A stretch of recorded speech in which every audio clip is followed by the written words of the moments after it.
এ Tony, হ্যাঁ বলো। এই লাও, এটা তোমার জন্য। আমি ব্যাগ কি করব? আমার ব্যাগ আছে তো। সেটা দেখতেই পাচ্ছি, ব্যাগে থেকে সেট পিনবিস। এবার ফাইনাল পরীক্ষা অন্য স্কুলে হবে, এই ব্যাগ নিয়ে পরীক্ষা দিতে যাবে নাকি? এই লাও ধরো।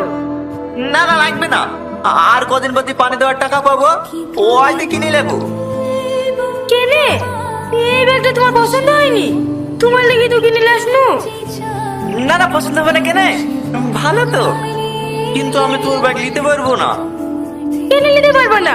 প্রতিদিন ছিঁড়া ব্যাগ নিয়ে স্কুলে যাও, আমার খারাপ লাগে না বুঝি? লাও ধরো। বললাম তো নেবো না। নিবা না? সরি, কিছু গুণা করো না। ঠিক আছে ঠিক আছে, যাও। আমার জিনিস তোমাকে নিতে হবে না।